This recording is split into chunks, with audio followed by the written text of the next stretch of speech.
Агенцијата за млади и спорт и Цевитана со легендата на спортското новинарство Зоран Михајлов ви ги представуваат македонските спортски легенди. Последниве години се чувствува некако ведрина во шаховскиот живот во нашата држава. Шахистите на Алкалоид ја освоја европската круна на Европското клубско првенство што се одржа во Нови Сад, па така овој резултат некако не зарадува сите нас во овие моменти кога посакуваме македонските спортисти и шахистите посебно да постигнуваат добри резултати и да се тука некаде во светскиот, ако не во светскиот, барем во европскиот врв.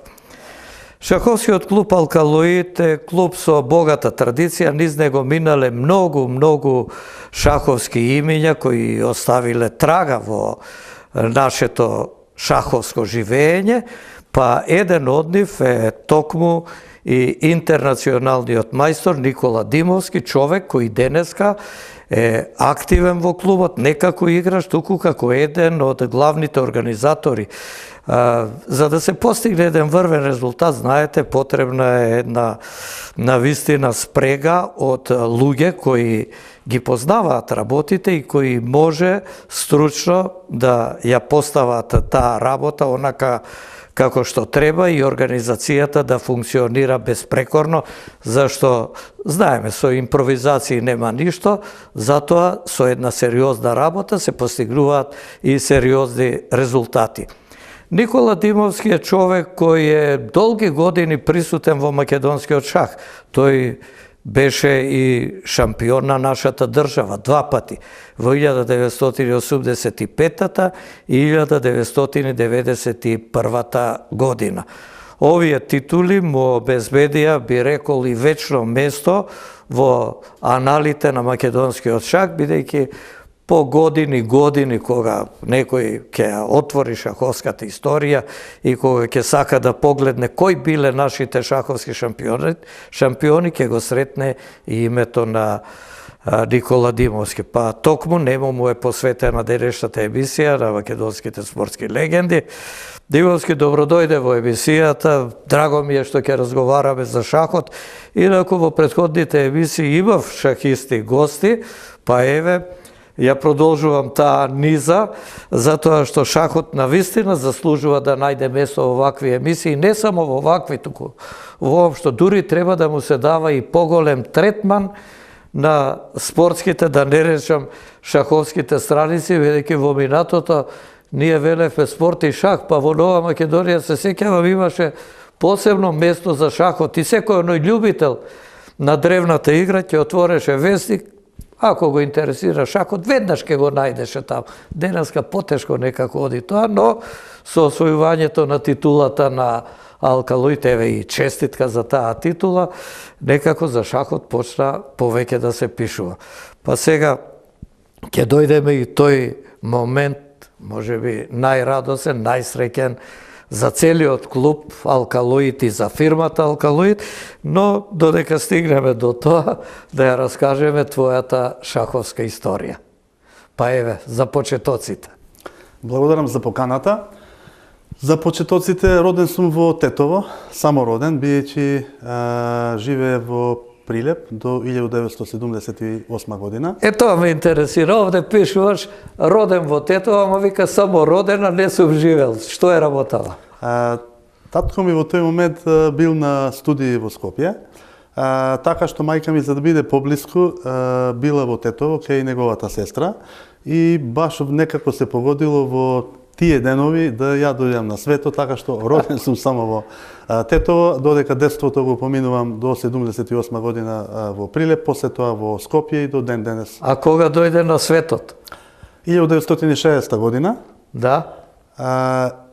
Интересно е што променувавме локации, живење, доста беше тоа интересно, не бевме фиксирани на едно место, што од една страна е можеби понапорно, од друга страна е по-добро. Повеќе школи, повеќе другари, друштва, спортот, дружења, напори и така натаму, така што тој аспект е можеби и подобро. А со шахот, со татко ти најнапред? Шахот, Фигурите? во шахот ме воведе мојот татко и мојата фамилија која што континуирано ме поддржува, ме прати, е најголем критичар на резултатите, но посебно татко ми, бидејќи тој е оној кој што ме воведе во шахот, ме зарази со шахот, некако ме форсираше, бидејќи предпоставам увиде дека има штоф за шахист, така што 65-та година, 5 годишна возраст ме научи и некаде до 14 години играв во фамилија, со пријатели, комши, на училиште, така што тоа беше мошне и аматерски. 1974 година за прв пат стапнав во тогашниот шаховски клуб во Прилеп, Црнбор. Некако се испостави првите денови уште, ајде да ме пробаат да играм со јуниорите, резултатот беше поразителен за нив. Ајде и со неколку сениори од првата екипа и нив ги победив и некако рекла, слушај, да, интересен си, можеби можеме да направиме нешто од тебе, дрво да изделкаме. Ајде да пробаме. Така што почнав да работам со тогашниот јуниорски тренер Александар Тодоровски Цане од Прилеп. Една екипа јуниорска. Првиот настап за екипата на клубот беше многу исто интересен. Со 14 години настапив на сениорска табла, бијќи на јуниорските табли имавме постари младенци кои што рачунаа дека ќе имаат подобар резултат, па ајде окей, Малиов нека игра на сениорска табла и така тргна приказната. Првата партија ја добив, втората ја добив за екипата на Црнбор и тргна приказната. Беше мощно интересно, тоа клубче беше сврталиште и ден денеска се наоѓа на истата локација во Прилеп. Една цела плејада од познати шахисти, генерации поминаа таму, вклучително и ден денеска имаат јуниори познати во Прилеп. А од тоа време некој име? Вака, ако може да се сетиш. Джајковски, Ивановски, Тодоровски Александар, Миле Богески, Благој Адамевски, да не го забравиме, Ѓорѓи Ордан, Ѓорѓи Мајковски, Веле Марулец, од помладите Славе Трајковски, Љупчо Велески, потоа од мојата генерација Горан Караджовски, Звонко Хаджипоповски. Значи тука беа. Значи имаше интересирање за шахот во Прилеп во тој период. Потоа се појавија. Не беше само победа. Имаше и подобрите, значи тука е Звонко Станојовски од помладите, Жарко Бошковски, значи една цела плејада и ден денеска има играчи, Тони Кировски, да не го забравиме. Значи не е случајно кој ќе излези некој прилепчанец на шаховската сцена, сето тоа е резултат на она претходно што било и што се создавало на шаховски план во градот под Марковите кули.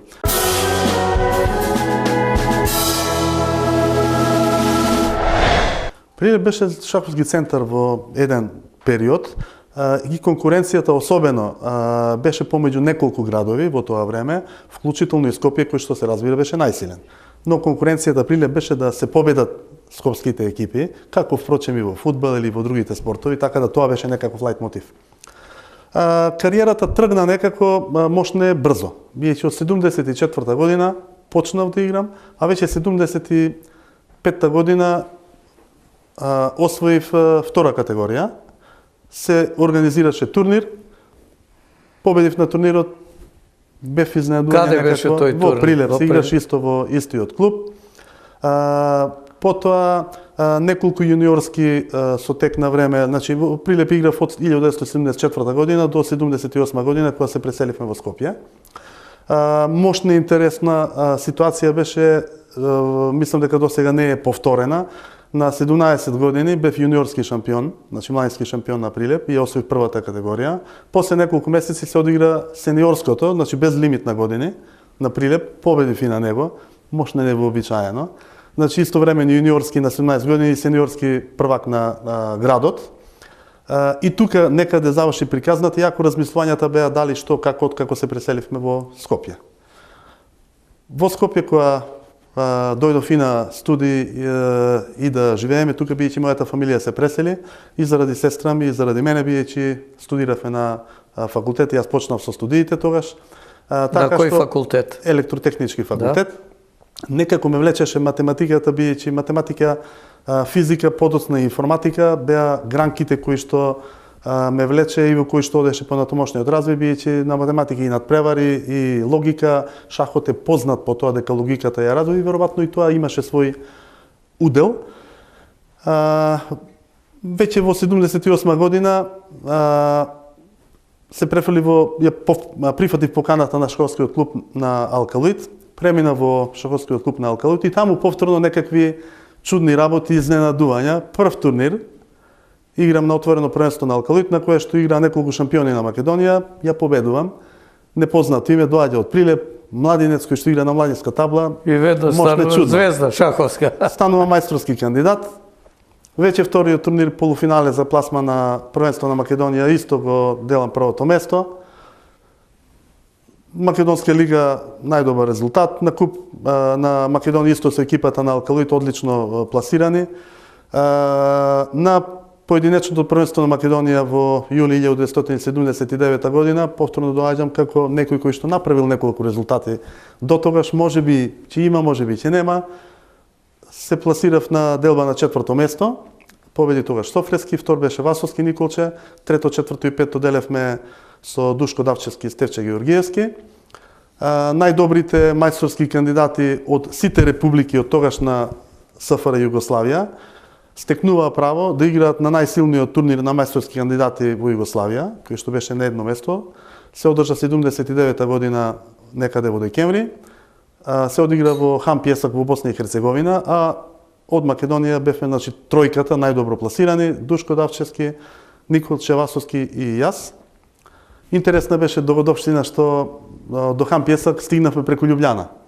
Бијќи беше затворен Сараевскиот аеродром и некако на инсистирање на Николче Васовски некако да тргнеме, да не останеме во Македонија, да зоцеме на турнирот, го фативме првиот авион, отидовме до Љубљана, од Љубљана до Хан Пјесак беше подалеку него Скопје до Хан Пјесак. Тоа беше една интересна што и ден денеска се шегуваме помеѓу шахистите. И таму бев најмлад на турнирот. Почна турнирот со некои поен и пол од 4. Така стартував, не баш сјајно. За на крај, 3 кола пред крајот да имам некои поен и пол повеќе од вториот. Ги загубив двете последни, бијќи познато беше дека бев доста борбен фајтер, играч, не признав, секогаш одев на победа, така што тој можеби во одредени моменти на одредени турнири сметаше, но сепак завршив како втор, а двајцата првопласирани, Драган Перовиќ тогаш од Црна Гора и јас стекнувавме титула мајстор. Така што за една година од првокатегорник до мајстор и тоа беше мощно невообичаено, така што и насловите на тогашен спорт или тогашна Нова Македонија беа многу интересно, или не знам, 5-то, 6-то, 7-мо коло во еден момент имавме тројца македонци на прво место и наслов во белградски спорт македонци коловоде.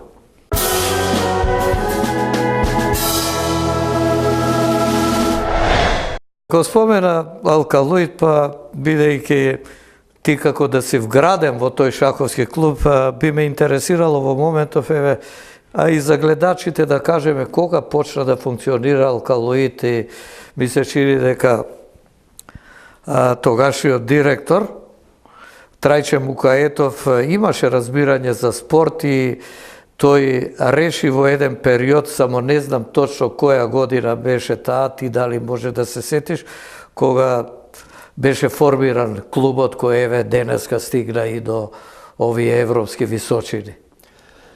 Шаховскиот клуб Алкалоид е формиран 1976 година.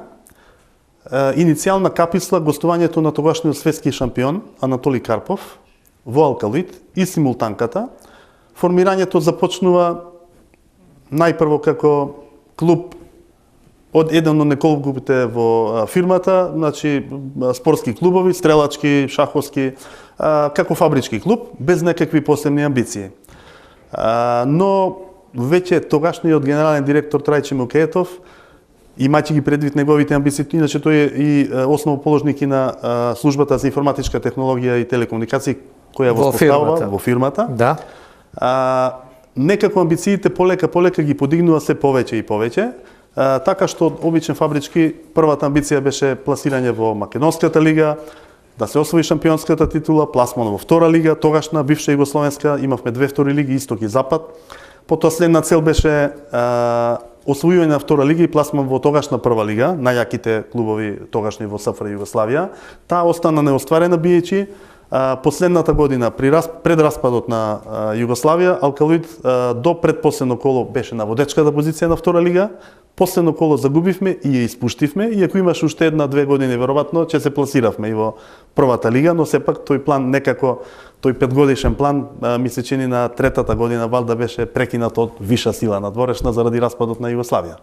Значи, повеќе од 40 години еве живее тој клуб, благодарејќи на тогашниот директор Трајче Мукаетов беше формиран и почна да ги бележи првите резултати, а потоа палката ја презема неговиот син Живко Мукаетов, кој забележав на оној собир кога се вративте од Нови Сад, од настапот на Европскиот куп, беше пресреќен и така едноставно задоволен за тоа што вложувањата не биле взалудни. Секогаш велиме дека она што ќе се постигне, ако се постигне таа цел, ги оправдува и потрошените средства.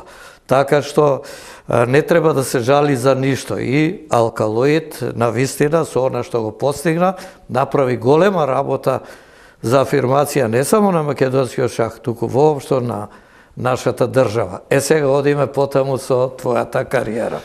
Да се навратам со малку на Алкалоид, бидејќи таму повеќе генерации вградија многу, кој колку беше во ситуација можност. Некој цигла, некој зид, некој цел спрат од кулата, наречена шаховски клуб на Алкалоид. Така што во овие 40-на години успеа од обичен фабрички. Секој си го наоѓа своето место до врвот на во таа пирамида. Европа. Првите луѓе кои што беа многу во шахот беа во шахистите, зборувам, Симе Ошевски и потоа Перо Георгиев, потоа се појави другите, Столе Стојанов, потоа клубот шахисти кои што како да кажам го водеа низ бурните шаховски води, се појавија нормално Ванчо Георгиевски, Стефче Георгиевски, Мартин Ивановски, нормално дел од нив и организацијата си ја превземаа во клубот, така да многу повеќе генерации, многу луѓе вградија во овој денешен Алкалоид. Да, значи ништо не е случајно. Апсолутно. Во однос на кариерата, заврши патешествието до мајстор. Некаква потврда беше, бијќи интересно беше и во Прилеп која ќе отиде во тој период. Нормално ја морав да се докажувам повторно. Не важеше титула, какви мајстор, ти мора да седнеш на табла, па да докажеш, да не победиш, дека си најдобар. Така да бе интересни тие дружења. Стигна и репрезентацијата во тоа време на Република Македонија во рамки на Југославија, одредени репрезентативни настапи. Стигна качувањето на сениорското скалило до првата сениорска табла, капитен на екипата, водење на екипата како играч, така што таа кариера течеше некаде до 1995 активно година, иако со запослувањето драматично се намалија активностите. Една година отприлike играв професионално шах, едноставно да видам како тоа функционира, можеби резултатите ќе беа подобри или полоши ако професионално се занимавав, но во ниту еден момент не размислував. А за професионалното повторно беше крив мојот во наводници татко. Океј, рече, ајде да видиме што можеме, како можеме, која е идејата, да направиме план, факултетов го завршуваш, една година, што треба, а ја веќе имав понуди од клубови од надвор, и од Југославија бивша, и од надвор. Не, океј, рече, ти одбери што е најдобро, јас ќе те спонзорирам, нашава фамилија може тоа да го издржи, што сакаш да играш, ќе играш, после тоа планот, океј, запослување и она редовна, стандардна кариера. И ти тогаш што му викаш на татко, ти одам во Белград?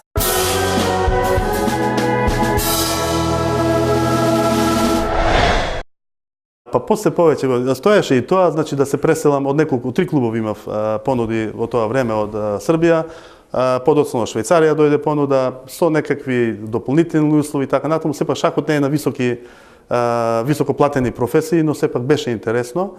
Мојата желба беше тука кариерата да ја продолжам, тука во Македонија да бидам, сепак немав некакви амбиции во светски рамки. Да направам Југославија беше шаховска велесила и да се биде во прва лига или помеѓу најдобрите, или да се игра со тие неколку години во Партизан што настапив покрај, не знам, Ивков, Матуловиќ, Кларич, или женските шампиони беше Милунка Лазаревиќ, Зорица Николин, или младинските беа Златко Илинчич, кој што покасно неколку пати шампион на Југославија, Иван Марковиќ, јуниорски шампион исто на Југославија, така да беше мощно интересно дружењето.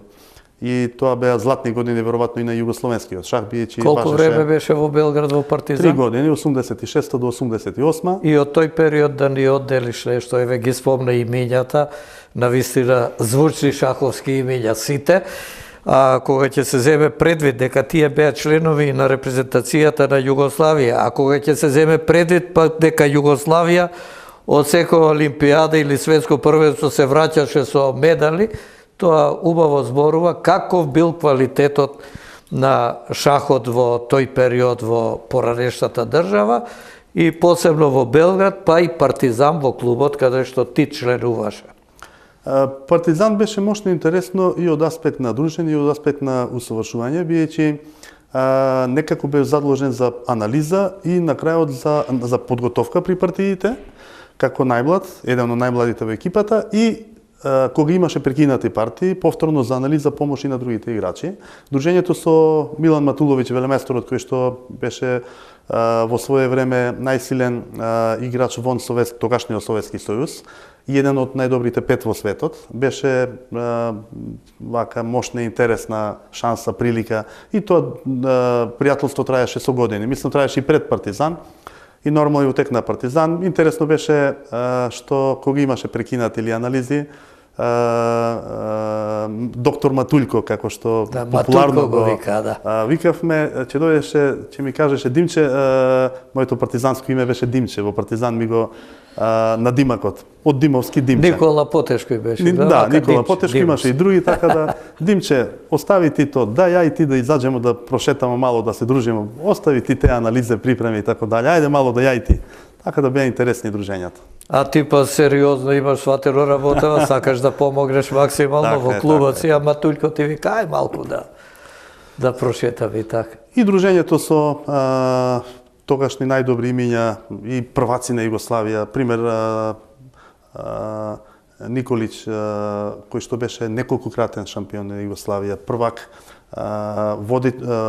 ја водеше репрезентацијата на Југославија. Игравме прв пат 1975 година во Словенија на еден јуниорски турнир, кој што како покана го добив за најдобар резултат на екипниот јуниорски шампионат на Југославија. Така што таму беа поканети прваците на Австрија, Романија, Југославија, прваци најдобрите од републиките тогашни, од тогашна Чехословачка најдобриот, така да тоа беше првиот вака меѓународен јуниорски турнир на некакви 15 години на кој што настапив заедно со тренер ми беше Александар Тодорски. Значи тоа се тие години до Партизан и во Партизан, меѓутоа ти ја освои титулата интернационален мајстор. Првиот бал тогаш требаше да се освојат, не знам сега како искрено да кажам, тогаш требаше 2 бала да се освојат на 2 силни турнира за да се добие таа титула. Ти првиот го освои на Скопје Опен 1988 година и мора да кажам дека Скопје Опен беше турнир, може да афирмира, учествува квалитетни играчи на тој турнир, па и таа традиција продолжи подоцна. Да, иако тогаш веќе играв мощне по малку, биејќи нормално професијата, задлуженијата, кариерата си го направија своето. 88 година Скопскиот турнир го предводеше Зденко Кожул, неколкократен и јуниорски и сениорски шампион на Југославија. Интересно беше тој на крај победи. Јас бев втор, половина поен помалку, тој имаше 10, ја има 9,5. Нормата за интернационален мајстор на мојот турнир беше 8 поени, ја надмашив за поен и пол негде. Интересно беше што до нашата средба меѓусебна, Кожул ги имаше 100% резултат, некаде 8 од 8 или така нешто, ако не се лажам. После долга борба, после некаде игравме околу 9-10 сати, со прекин на партијата 9-10 сати. Партијата заврши, се извлеков со Реми. Тогаш имаше прекин на партија, па се играше вечерта, па се играше другиот ден, да не кажам скоро до наредното не сте се игравме, мачеле, така ако што- сте виделе дека нема извеси Реми ќе виден, да не играте толку долго, пред време да кажете, да си подадете рака и Реми. Тој водеше и беше фаворит и пред турнирот, така што тоа беше првиот бал. Точно е во право сте, беа потребни 24 партии минимум 2 или 3 турнири или повеќе, значи минимум 24 партии за да се освои титулата интернационален мајстор. Следната година, 1989 година, настапив на вториот тогаш меѓународен турнир во Гливице во Полска. Значи прв пат беше организиран минатата година и важеше за Мошне силен, биејќи играчите кои што дел од играчите коментарите беа никола не оди таму ќе те испотепаат. Мошне силен турнир во Гливице во Полска. Сепак окей, реков ајде да пробам да видам како ќе оди, на крај завршив како втор. На турнирот Таму ја освоив поени титулата. Освоив точно на норма, 8 од 13, ако не се лажам, беа. Турнирот беше мощне силен, без пораз го завршив турнирот. Целта ми беше да освоим бал и освоив бал. Интересно беше што и последното коло, мене ми требаше цел поен, што воопшто за мене не беше проблем да се плашам од пораз или победа. Познато беше дека воопшто не пазев на секоја партија играв до крај. Така што партијата траеше некои 5-6 сати со домашен играч. Успеав да го победам, така што тој отиде некако да се освести, бијќи партијата беше многу бурна, висечка, така што ја излегов да се прошетам малку да земам воздух. Заврши тоа, од таму продолжив на тогаш популарната фармацијада. Значи сите фармацевски куќи од Југославија организира своја фармацијада, се играше на Дунав таа година, значи од Полска завршив таму. Колегите од Алкалуит кои што беа, бијќи имавме шаховска екипа, не знаеа се уште како е што и нормално до некаде до вечерта не ме прашуваа, мислејќи сум поминал како бос по трње и подобро да не го чепкаме што ќе го прашуваме. Пуштите го. Така. И некаде на вечера како помина, што помина, викам ајде да частваме на тура да видиме што е, како е. Освоив бал втор за Интермајстор и беше општа веселба. Така да неочекувано, така да тие турнири поминуваа мощно неочекувано. Од првиот турнир велам, изненадување, немав некои поголеми можеби амбиции да станам професионалец шаховски, се некако беше волонтерски, аматерски, покрај училиштата, покрај факултетот, покрај кариерата, покрај фамилијата, така што 95-та година последниот екипен, поединечен шампионат на Македонија, настапив и тоа беше крај на кариерата. Одиграв уште неколку партии после тоа, викенди или каде што мораше да одиграм за Ти учествуваше Алкалуит. на симултанки во тој период, играше симултанки? Да. Неколку симултанки, повеќе симултанки имам играно и имам играно на симултанки, првата симултанка 1975 година, Анатоли Карпов ја одигра во Прилеп. Играв на таа симултанка, загубив се разбира. Беше интересно дружењето на заедничката вечера после тоа. Тој беше легенда, светски шампион, а дојде да одигра неколку симултанки, пар симултанки во Македонија, една во Скопје, една во Прилеп, така да покасно го донесовме, председател беше Димитар Бузлевски на Шаховската федерација на Македонија, беше 3 дена Карпов во Македонија, специјален гостин на Шаховската федерација, одигра неколку симултанки, меѓу кои и во Македонската радио телевизија. Тогаш и во Скопје и во Охрид, така што и тие денови, тие дружења беше една екипа од Шаховската федерација која што ги зорганизира тоа, значи начело со председателот, тука беше доктор Спасе Јовсковски и Зоран Поповски, кој што ни се придружи, биејќи Зоран го водеше шаховскиот клуб на Босна. А Босна беа шампиони на времето. Така е, и на бивша Југославија. Јас со Партизан бев еднаш втор, еднаш трет со екипата, Босна беше најсилен клуб во тогашна Југославија, така што Зоран ја водеше екипата на Босна, а после оние немили настани во Босна и Херцеговина. Си дојде овде и неговото искуство беше драгоценно. Колеги бевте во Македонската радио телевизија, а во федерацијата активно го вклучивме, така да драгоценно беше и неговото искуство.